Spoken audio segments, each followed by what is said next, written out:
Good morning, good evening, good afternoon. We are back with the Ulgansah witches. This is chapter 4. It's called Trodaer and Ulgansah. And before we go, I have to apologize for last week. I wasn't feeling real good, and you could hear it the way I read things. Anyway, Trodaer and Ulgansah? Here we go.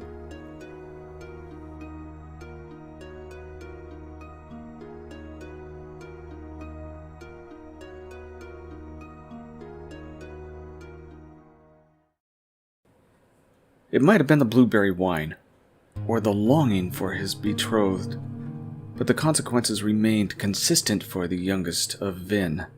Gifford, better known as Giffy, was the rascal and the rebel-rouser among all the children and grandchildren of the Angel Queen.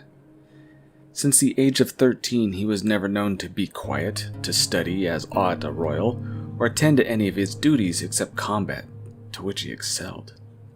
He was so fond of fighting of all sorts and forms that he became expert when he neared the age of 18.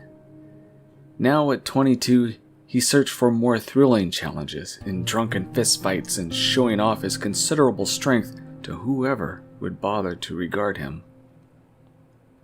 He had a reputation among most of Ag. Some of the rumors were accurate and some were very unflattering, though just as true. Most people considered Giffy as a fool, and often followed him when he was in their towns just to watch what trouble he would cause. Giffy wasn't ignorant of what the people said or even thought of him. He even enjoyed it for the most part. It was his best way to distract his heart from feeling the pangs of deep longing for his betrothed, who had journeyed to her family home on the north coast. It had been many weeks, and she was overdue. The game had started in the early evening after several pitchers of wine shared by some of the locals with Giffy. It was the locals' game of strength in the city of Trodaer. Hay bales were tossed for distance, where the winner was the one who could hurl the bundle the farthest. The tie was broken by the participant who had the fewest scattered or broken hay bales. Gifford was leading by several yards when he saw a man step in front and downfield of his next throw. "Uncle, come toss with us. Let's see if our prince has what it takes to be a haystack champion," Gifford called out, once his drunken eyes had recognized who it was that stood in his way. "Maybe next time. I doubt that I could beat you even on a good day," Kai responded. The small crowd that had been joined for the fun became silent once they saw their prince and future king. The citizens of Ag were at ease around royalty, which was the request and growing tradition in Ag. The sovereigns were no better than anyone else, yet they were respected for their authority, so mixing with any crowd in Ag was an easy thing for anyone, including royals. Kai was treated like any other fellow, except when he was calling out Giffy for being foolhardy. Most of those in Trodaer found the situation amusing. That only lasted until they heard why Kai had come on the 2-day journey to retrieve his nephew in person. Several of the people in attendance waved at Kai as he walked up to the crowd and Gifford, to which he smiled and returned the salute. Kai looked very much like his father, the deceased king.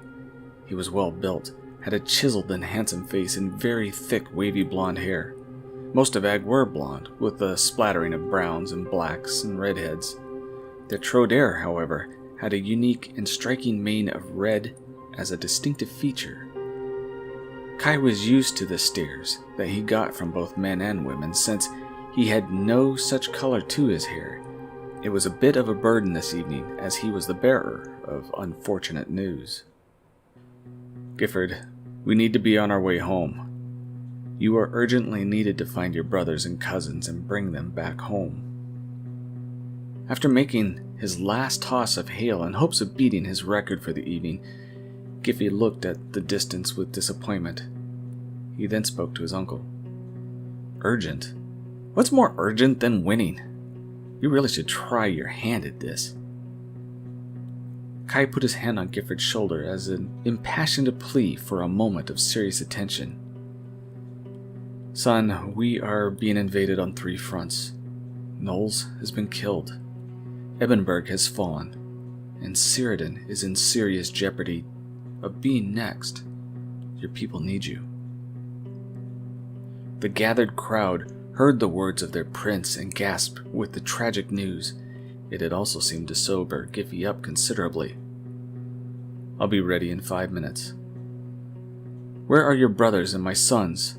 They left no word of where they were headed, only that they were off to hunt. "Great Pines Pass. They went to hunt deer in the forest there. It sounded boring to me. Besides, Trodaer has the best of company and wonderful blueberry wine. But I am glad you found me. I will go get that rabble straightway." "Thank you, Gifford. I will meet with you and the rest when we're at Weben. Please make haste." With those words, Kai waved to the people, then returned to his horse with his 20 guards. Giffey turned to face the citizens of Trodaer, who waited for a word from their youngest Ulgansah.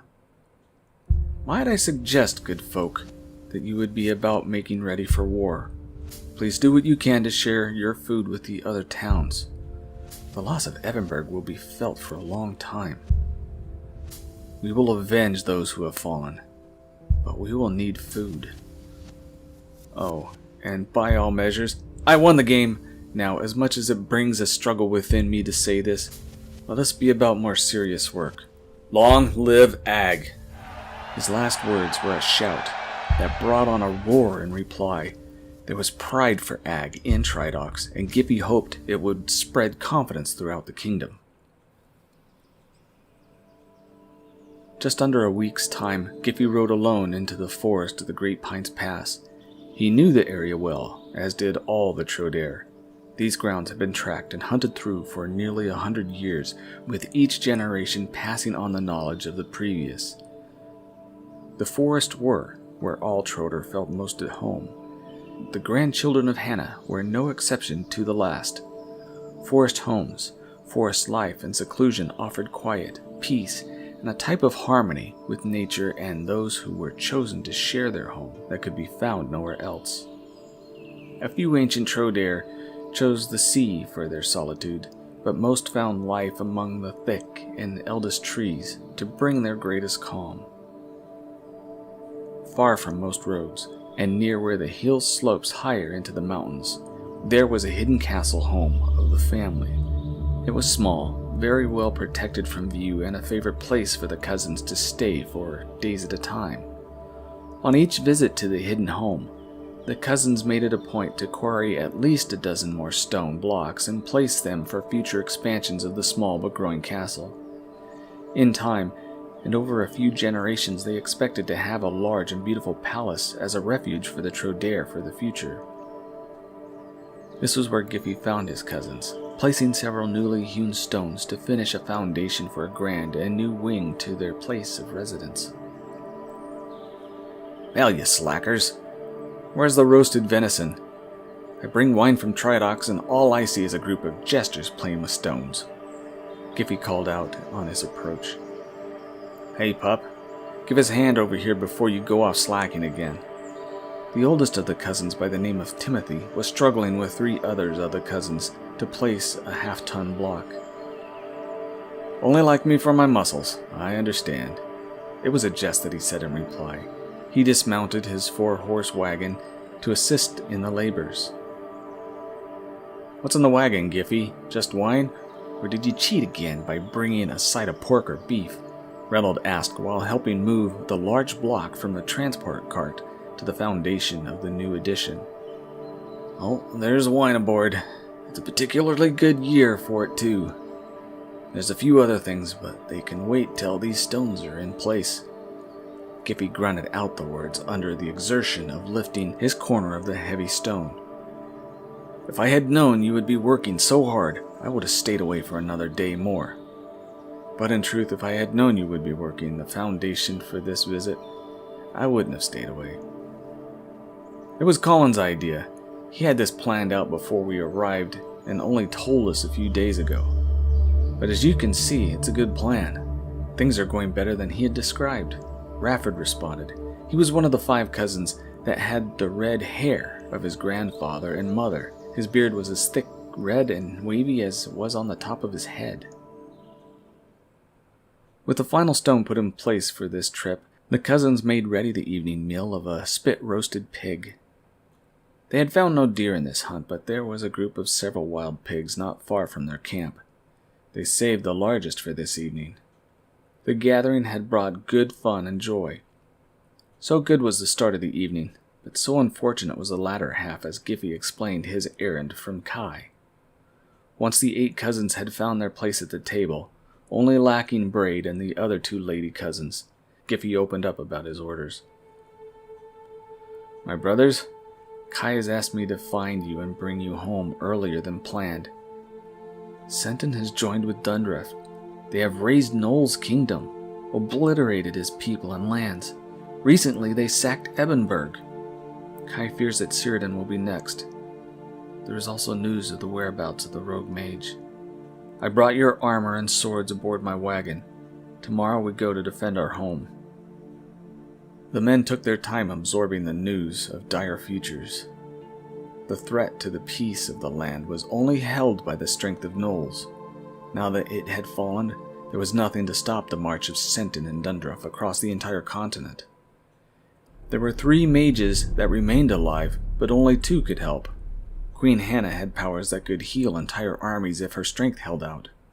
The other was Othin, who was one of the 2 remaining nature callers. But he was gaining senility, and often drunk in his old age. The last nature caller was a selfish and jealous man. It was he who had cursed the last Trodaer king, Hannah's husband. He had also killed another nature caller who was friendly with Ag and had volunteered to hunt down the rogue mage. No Trodaer or Ulgansah would trust him or leave him with life, for the curse that had been placed upon the king had eventually brought on his early death. He had been the architect of Ag law. Now he was a memory, begging for the justice that his law had been established for.